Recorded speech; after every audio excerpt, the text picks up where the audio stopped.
এক-এগারোর সময় আলোচিত সাবেক সেনা কর্মকর্তা মাসুদ উদ্দিন চৌধুরী রাজধানীর বারিধারার এলাকা থেকে গ্রেফতার করা হয় এক সময়ের ক্ষমতাধর জেনারেল ও ফেনী ৩ আসনের সাবেক এই সংসদ সদস্যকে। ৫ আগস্ট ছাত্র জনতার গণ অভ্যুত্থানের পর থেকে আত্মগোপনে থাকলেও সোমবার মধ্যরাতে ঢাকা মহানগর গোয়েন্দা পুলিশের হাতে ধরা পড়েন মাসুদ উদ্দিন চৌধুরী। মঙ্গলবার দুপুরে ডিএমপির মিডিয়া সেন্টারে সংবাদ সম্মেলনে ডিবির অতিরিক্ত কমিশনার শফিকুল ইসলাম জানান, তার বিরুদ্ধে ফেনীতে ৬টি এবং ঢাকায় ৫টি সহ মোট ১১টি মামলা রয়েছে।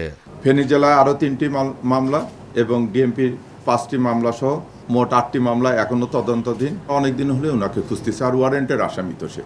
তার বিরুদ্ধে তো 3টা আদালত কর্তৃক সে পলাতক থাকায় আদালত কর্তৃক তার বিরুদ্ধে তো ওয়ারেন্ট ইস্যু হয়েছে।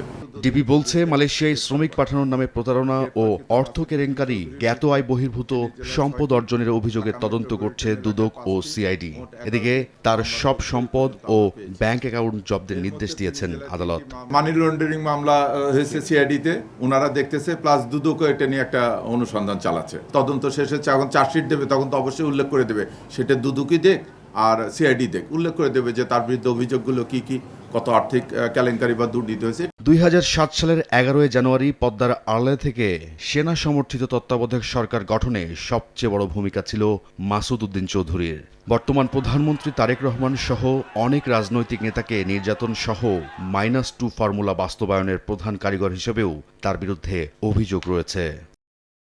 ২০০৮ সালে সাবেক এই সেনা কর্মকর্তাকে অস্ট্রেলিয়ায় বাংলাদেশের হাইকমিশনার হিসেবে নিয়োগ দেওয়া হয়।